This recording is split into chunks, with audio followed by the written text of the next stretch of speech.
...21 de abril de 1945. En el centro de la capital del Reich se oye un sonido que no se parecía a ningún otro de los que los berlineses habían oído hasta entonces. Era distinto al silbido de las bombas que caían o al crepitar de los disparos antiaéreos. Intrigados, los compradores que formaban cola a la entrada de los almacenes de Karstadt en la Hermannplatz escucharon un sonido agudo que llegaba de lejos y que se fue intensificando hasta convertirse en un terrible y penetrante chillido. Luego, de repente, las filas de gente se deshicieron, pero ya era demasiado tarde. Las granadas de artillería, las primeras en llegar a la ciudad, hicieron explosión en la plaza. Hombres y mujeres daban alaridos y se retorcían en la agonía en plena calle. Eran exactamente las 11:30 de la mañana del sábado 21 de abril. Berlín se había convertido en el frente. La batalla de Berlín. El contraataque de Steiner.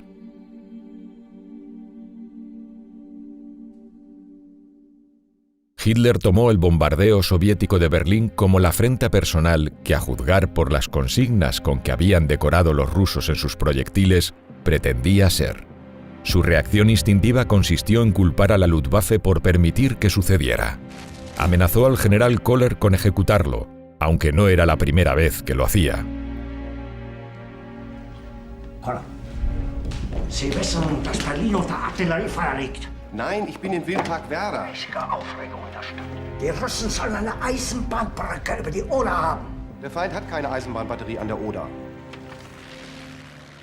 Es handelt sich hier nicht um Fernfeuer. Der Divisionsgefechtsstand der Flak am Zogen meldet, dass es sich hier um Geschütze nur des Kalibers 10 bis 12 Zentimeter handelt. Die russische Batterie ist bei Marzahn in Stellung gegangen. Das sind ja nur 12 Kilometer bis zum Stadtkern. Ist der Russe schon so nah? Man müsste die ganze Luftwaffenführung sofort aufhängen. El hecho de que las fuerzas aéreas apenas contasen ya con aparatos que pudieran ser de utilidad no le importó en absoluto. Estaba convencido de que la ira le proporcionaba inspiración. Entretanto, había llegado al búnker la noticia de que, además del mariscal Zhukov en el sector central y del mariscal Konev en el sur, también había abierto brecha en las líneas alemanas, junto a Stettin, el segundo frente de los bielorrusos a las órdenes del mariscal Konstantin Rokossovski. Hitler, sin embargo, no tenía intención alguna de volver a situar sus fuerzas disponibles en el anillo defensivo en torno a la capital. Por el contrario, vio que los intentos de rodear la ciudad que estaban llevando a cabo los soviéticos desde el norte dejaban al descubierto su flanco derecho, por lo que entendió ese avance como una ocasión para contraatacar furiosamente. Mientras buscaba las tropas necesarias para ello, tomó un banderín que estaba clavado en el mapa estratégico y de pronto, ante la mirada perpleja de sus generales, empezó a gritar: «Steiner, Steiner». El Führer había encontrado la solución.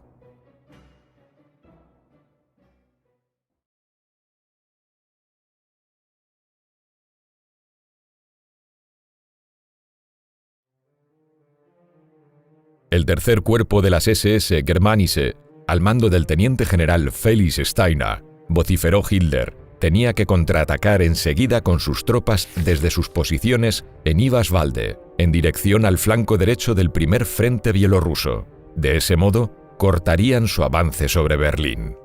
En el mapa de Hitler, este plan resultaba brillante. Se negaba a aceptar que el general Gotthard Heinrici, comandante jefe del grupo de ejércitos Vístula, hubiese destinado ya la mayor parte de las divisiones del tercer cuerpo de las SS a ayudar al noveno ejército. Ajeno a la realidad, Hitler comenzó a hablar del grupo de ejércitos Steiner, presuntuoso título que resultaba ambicioso aún para él. Sostenía que en cualquier caso podría reforzarse con todas las divisiones del 101º Cuerpo de Ejército empujadas hacia el norte de Berlín por los rusos. Pensó incluso en la guardia de la Luftwaffe que servía a Göring en Karinhall, bien que estos ya habían partido. Había que hacer luchar a todo soldado de tierra, marinero o piloto que pudiera reunirse para llevar a cabo un último contraataque heroico que acabaría con sus enemigos.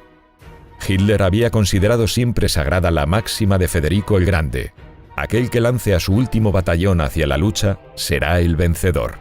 A su imaginación se le hacía cierto que el apostar de forma insensata las vidas de los demás era señal de grandeza.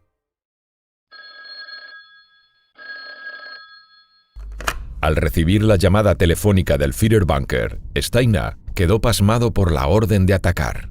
Este no olvidó nunca esa llamada. Fue entre las 8:30 y las 9 de aquella noche. Las palabras exactas de Hitler fueron: Steiner, ¿se da usted cuenta de que el Reichsmarschall Göring tiene un ejército privado en Karinhall? Hay que enviar enseguida esas fuerzas al frente. Mientras yo intentaba figurarme lo que Hitler quería decir, él continuó: Todos los hombres utilizables entre Berlín y el mar Báltico hasta Stettin y Hamburgo han de ser llevados a ese ataque, como he ordenado. Cuando protesté diciéndole que probablemente las tropas de las que yo disponía carecían de experiencia y preguntando también a qué ataque se refería concretamente, el Führer no me respondió, se limitó a colgar. Yo no tenía ni idea de dónde, cuándo ni con qué iba a atacar.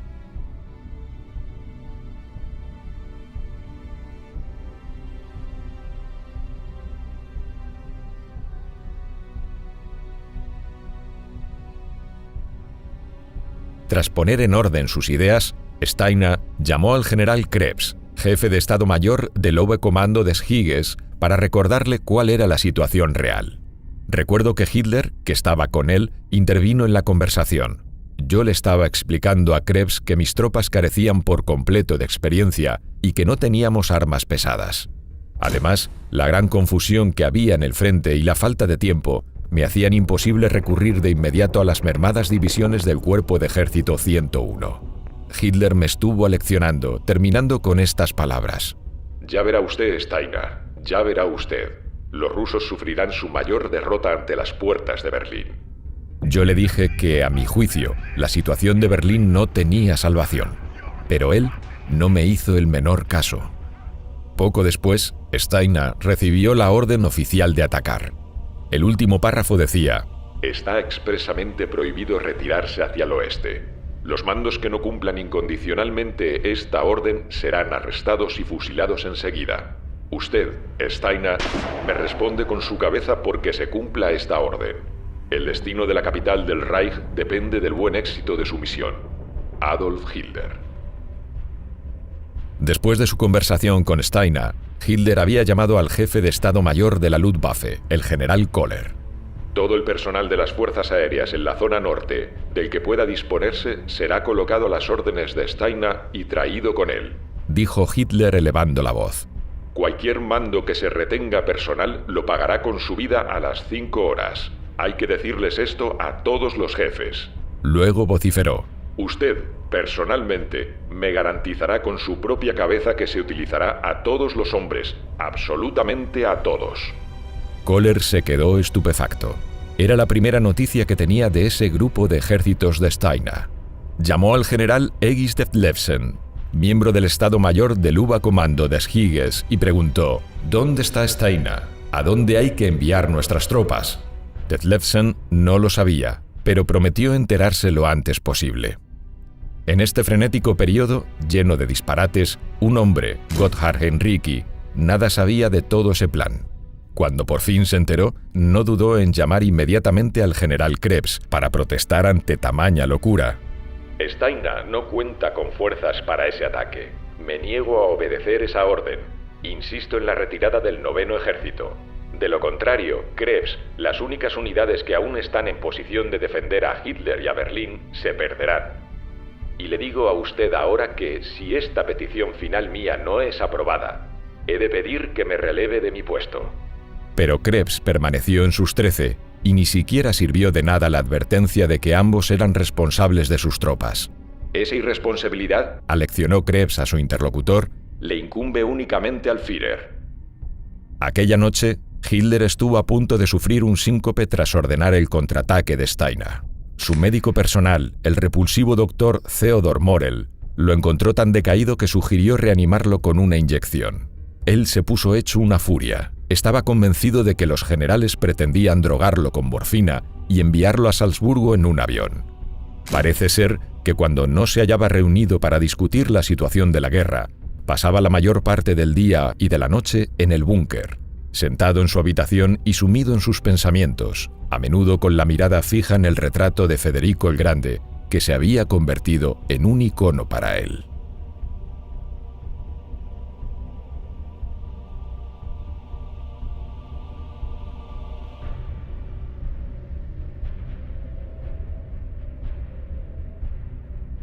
Durante la mayor parte de la mañana del 22 de abril, Hitler pidió con aire febril noticias acerca del ataque de Steiner desde el norte. Le había dicho al general Koller que enviase algunos aviones para que comprobaran que las tropas de aquel habían comenzado a moverse. También se puso en contacto con Himmler por ver si sabía algo, pero este no tenía la menor idea de lo que estaba sucediendo. El Reichsführer de las SS, quien estaba más concentrado en llevar a cabo en secreto acuerdos con los aliados occidentales por mediación del conde Bernadotte, director de la Cruz Roja Sueca, se limitó a dar con cautela una respuesta optimista, a la que el Führer se aferró como si fuera un hecho. La conferencia militar de aquel día comenzó poco después de las 3 de la tarde y se prolongó con las constantes idas y venidas hasta las 8 de la noche. La noticia inicial trataba sobre la brecha que habían logrado abrir las fuerzas soviéticas en la zona norte del frente del Oder. Hitler pareció aceptarla con serenidad estoica. A continuación, los ponentes informaron que el enemigo había tomado Sösen, en el sur, y avanzaba hacia Stahnsdorf. Es ist dem Feind gelungen, die Front in breiter Formation zu durchbrechen. Im Süden hat der Gegner Zossen genommen und stößt auf Stahnsdorf vor. Der Feind operiert jetzt am nördlichen Stadtrand zwischen Frohnau und Pankow und im Osten ist der Feind bis zur Linie Lichtenberg-Marsdorf-Karlshorst gelangt. En el espectral silencio que siguió, Hitler preguntó enseguida por el grupo de ejércitos Steiner. Cuando solo le dieron informaciones dilatorias o contradictorias, el general Krebs tuvo que confesar que el ataque de Steiner, el ataque que debía traer el cambio, no había tenido lugar. Steiner konnte nicht genügend Kräfte für einen Angriff massieren. Der Angriff Steiner ist nicht erfolgt. Tras una breve y estupefacta cavilación, estalló la tormenta. Das war ein Befehl! Der Angriff Steiners war ein Befehl! Wer sind Sie? En una explosión como nunca había presenciado ninguno de los presentes, Hitler se levantó de golpe de su asiento, arrojó sobre la mesa con un movimiento de cólera los lápices de colores que siempre llevaba consigo durante las conferencias y empezó a vociferar. Su voz, desde hacía semanas apagada y apática, recuperó algo de su antiguo vigor. Buscando dificultosamente las palabras, lanzó una acusación general contra el mundo, contra la cobardía, la vileza y la deslealtad que imperaban por doquier. Increpó a los generales, se quejó de la resistencia continua a la que había tenido que hacer frente. Desde hacía años estaba rodeado de traidores y fracasados. Incluso denunció al pueblo de Alemania, el mismo al que había llevado al desastre. Mientras todos miraban consternados al vacío, Hitler se abrió camino con movimientos inseguros y con paso vacilante. Empezó a recorrer de un extremo a otro la pequeña habitación. Varias veces trató de recobrar la serenidad, pero enseguida volvía a explotar. Fuera de sí, se golpeaba con el puño la palma de la mano, mientras que las lágrimas le caían por las mejillas. En tales condiciones, repitió varias veces: él no podía seguir siendo el Führer. Sus órdenes se las llevaba el viento. Él ya no podía continuar. Der Krieg ist verloren. Aber wenn Sie, meine Herren, glauben, dass ich deswegen Berlin verlasse, irren Sie sich gewaltig. Eher jage ich mir eine Kugel durch den Kopf.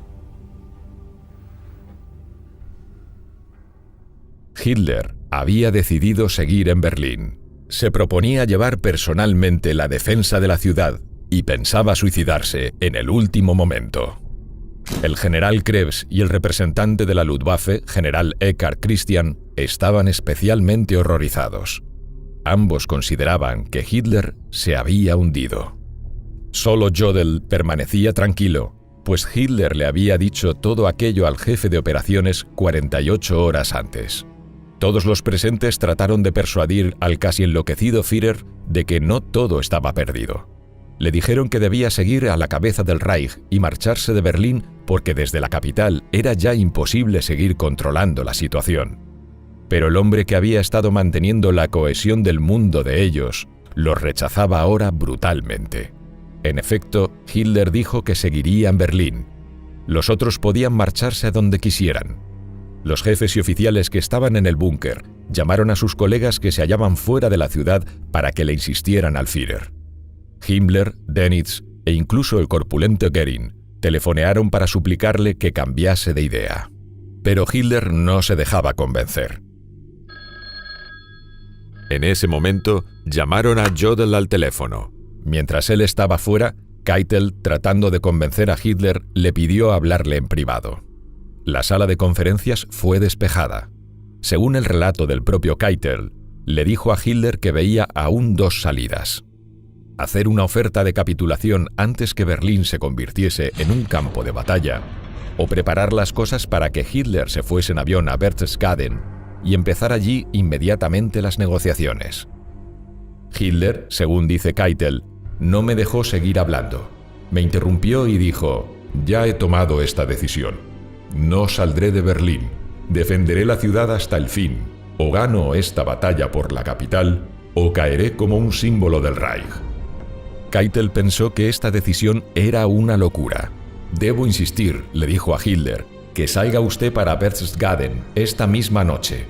Hitler se negó a oír más.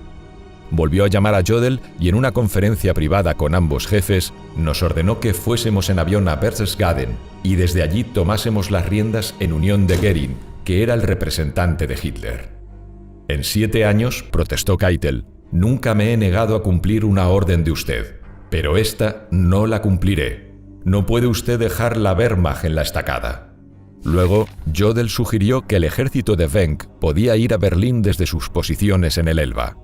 Keitel declaró que inmediatamente marcharía al frente occidental para ver allí al general Wenck, relevarle de todos sus mandos anteriores y ordenarle que marchase hacia Berlín y que se uniera al 9º ejército. Por fin, Hitler oía una proposición que podía aprobar. A Keitel le pareció que aquello alivió un tanto a Hitler en aquella situación absolutamente horrorosa. Poco después, partió Keitel para el cuartel general de Wenck. En los días siguientes, el nombre de Walter Wenck pasaría a convertirse en un sinónimo de esperanza tanto para el enloquecido Führer como para casi todos los berlineses. El llamado grupo de ejércitos Steiner apenas volvió a ser objeto de mención alguna en el Führerbunker. Ich behalte Recht. Wenck wird kommen.